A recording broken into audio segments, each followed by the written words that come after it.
लेकिन जो लोग राजनीति ये धर्म के नाम पर दुकान चला रहे हैं, वोटों के लिए नफरत फैला रहे हैं, ये बहुत खतरनाक लोग हैं, देश को तोड़ने के प्रयास कर रहे हैं। ठीक, हाँ। जरा आरएसएस का ताका बताइए, आरएसएस का नाम लीजिए। देखिए उमेश पुरी जी बैठा रखे हैं साधु वेश धारण करके, साधु तो ये नहीं है लेकिन साधु वेश में बैठे हैं। ये हम क्या है, साधु नहीं है तो ये भी बता दोनों ने तो दीजिए। पूरा भारत सुनना चाहता है कि मैं क्या अच्छी हूँ। तरह जानता हूँ आप क्या हो, हाँ, क्या हूँ और आप तो जैसे बताओ। बहुत लोगों को एक आदमी तो खुद को साधु बता रहा है, वो गाली गलौज कर रहा है। अगर देश का कोई सबसे बड़ा गद्दार संगठन है तो वो आरएसएस है, जिसने देश की आजादी की लड़ाई में गद्दारी की, अंग्रेजों की मदद की, और जिन्होंने भारत के संविधान का विरोध किया। भारत के नमस्कार दोस्तों, चलिए शुरू करते हैं। अगर इसको आस्था के नजरिए से राजकुमार भाटी जी भी हमारे साथ जुड़ चुके हैं। राजकुमार भाटी जी, अगर आस्था के नजरिए से इसको भारतीय जनता पार्टी की ओर से, विधायकों की ओर से बंद करवाई जा रही हैं दुकानें, तो क्या गलत है? ये सच बात है कि दुकानें खुली रहेंगी तो फिर जो नवरात्र में व्रत हैं, जो लोग पूजा पाठ करते हैं, वो उसको सही नहीं मानते, गलत मानते, 9 दिनों में क्या बिगड़ जाएगा? नहीं, बिल्कुल मैं आपकी बात से सहमत हो सकता हूं कि हर व्यक्ति की आस्था का ख्याल रखा जाना चाहिए, उसका सम्मान रखा जाना चाहिए, लेकिन उसके लिए हम मोहब्बत के साथ भी माहौल तैयार कर सकते हैं, प्रेम के साथ भी माहौल तैयार कर सकते हैं। एक तो ये है कि हम समाज के बीच ऐसा माहौल तैयार करें, और दूसरा ये है कि दादागिरी करें, जाके धमकाएं लोगों को, जबरदस्ती दुकान बंद कराएं। बात तो सही है। कुछ लोगों के लिए, खास तौर से भारतीय जनता पार्टी और आरएसएस जैसे संगठनों से जुड़े हुए लोगों के लिए ये आपदा में अवसर जैसी बातें हो गई हैं। जब भी कोई त्यौहार आता है, हिंदुओं का कोई त्यौहार आ जाता है, तो ये अल्पसंख्यक समुदाय को धमकाने के लिए निकल पड़ते हैं, उन्हें दादागिरी दिखाने के लिए निकल पड़ते हैं, उन्हें तरह तरह से परेशान करते हैं, उनकी दुकानें बंद कराते हैं, उन्हें अपमानित करते हैं, उनके कपड़े उतार उतार के उनकी पहचान करते हैं। ये जो इस तरह का माहौल देश में बनाया जा रहा है, इसकी कोई धर्म इजाजत नहीं देता।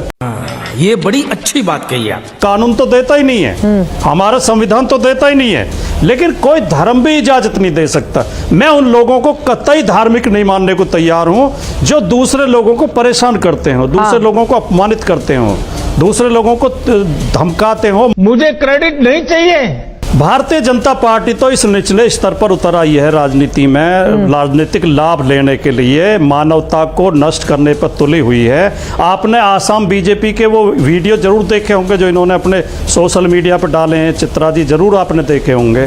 किस तरह एक समुदाय विशेष के खिलाफ नफरत फैला रहे हैं, किस तरह। और एक इनके नेता गिरिराज सिंह वो कह रहे हैं कि गलती हो गई, 47 में सारे मुसलमान पाकिस्तान चले जाना चाहिए थे, तब नहीं गए तो अब भेज दो, अब भेज देंगे हम।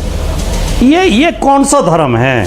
दूसरे धर्म को गाली देना, गरीब लोगों को परेशान करना, गरीब लोगों को अपमानित करना, किसी की गाय के नाम पे हत्या कर देना, किसी नाम पे हत्या कर देना, ये कौन सा धर्म है?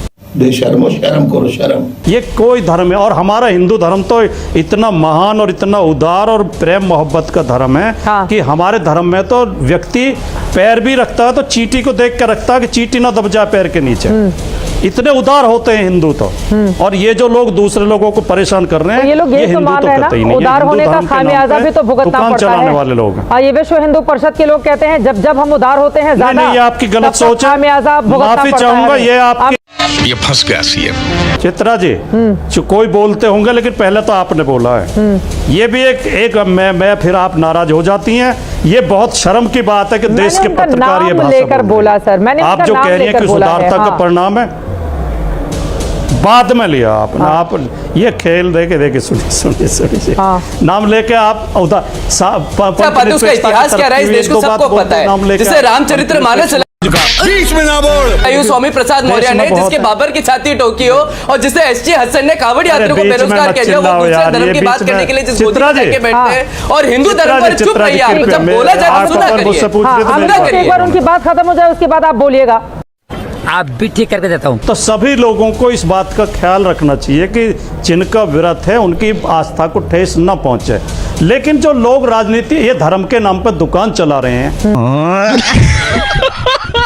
और राजनीति चला रहे हैं, वोटों के लिए नफरत फैला रहे हैं, ये बहुत खतरनाक लोग हैं। ये देश ठीक को है। तोड़ने के प्रयास कर रहे हैं, ठीक है। देश के ताने बाने को नष्ट कर रहे हैं। इन लोगों से बहुत जागरूक रहने की जरूरत है, बहुत चौकस रहने की जरूरत है। ठीक। क्या आप आरएसएस के बारे में राजकुमार जानते हैं? भाटी जी को राजकुमार भाटी दिखाइए। जी जरा बताइए आरएसएस क्या है। हाँ। जरा आरएसएस का काका बताइए, तब आरएसएस का नाम लीजिए। जब आप रुको जरा सबर करो। क्या जानते हैं आप आरएसएस के बारे में? बोले जरा राजकुमार कुछ भाटी बताइए। जी।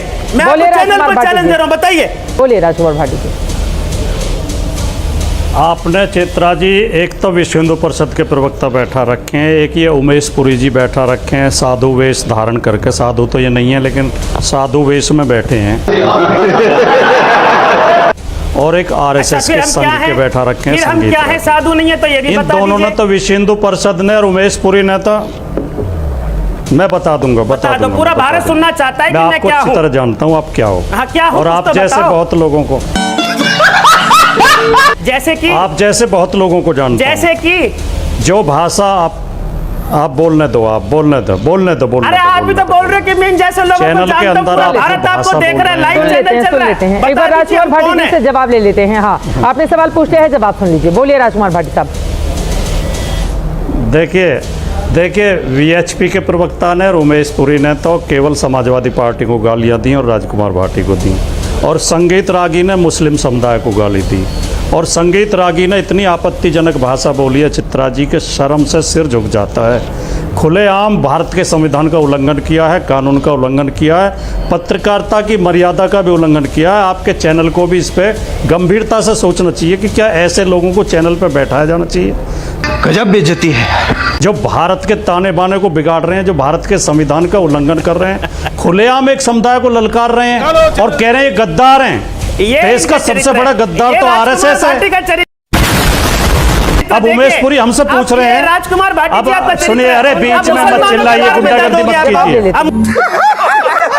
मुसलमानों के बारे में चित्रा जी मैं नहीं चिल्लाऊंगा, चुप कराइए आप। अरे ये शेर चित्रा जी मेरी बात पूरी होने दीजिए। ये उनकी बात शेर हो की जाए। कौन चित्रा जी बोले, कृपया मेरी बात पूरी बोलिए होने भाटी साहब, बोलिए। बोलेगा इस प्रकार पहले की बात बोलने तो दे उनको। वो विश्लेषण नहीं करेगा। पहले वो मेरी बोलने बात तो का दे। विश्लेषण अरे नहीं पहले करेगा। बोलने आग लगा दी, आग लगा दी, आग लगा दी। बिल्कुल दे नहीं उनको। विश्लेषण अरे पहले करेगा। सुन तो लीजिए मैंने क्या बोल सभी रहे को हैं। नहीं कहा है। हाँ। ये बेहूदी बातें कर रहा है। मैंने सभी को नहीं कहा है। तेरा तो गेम बजाना पड़ेगा। अनिल झा जी भाटी साहब को बोले। अब मैं क्या कह सकता हूँ। क्यों नहीं बात करेंगे? तुमको क्यों दर्द होता है? आराम से। एक आदमी तो खुद को साधु बता रहा है और वो गाली गलौज कर रहा है। एक आदमी खुद को प्रोफेसर बता रहा है, तू तड़ाक की भाषा बोल रहा है। ये राजकुमार भाटी बोलेगा, कहेगा, कोई प्रोफेसर ये भाषा बोल सकता है? कोई विश्वास कर सकता है कि ये आदमी प्रोफेसर हो सकता है? ये अनपढ़ लोग कैसे प्रोफेसर हो गए पता नहीं।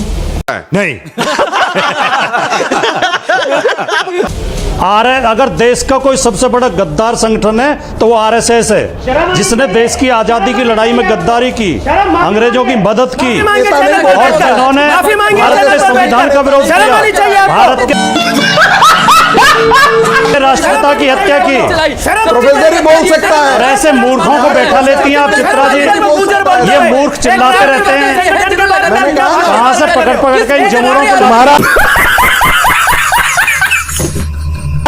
नेता था ना भाषा मुलायम की सिंह तमीज है यादव। नहीं, वो भाषा रेपिस्टों की के साथ वक्त हमें इतने की इजाजत देता है। यहाँ पर जितने प्यारी समझ गई। गांधी जी ने कहा था मोदी को मानो या ना मानो, अरे गांधी को तो मानो। आप रुक जाइए ना प्लीज। दादागिरी मत कर वरना तेरी माँ का। धन्यवाद दोस्तों।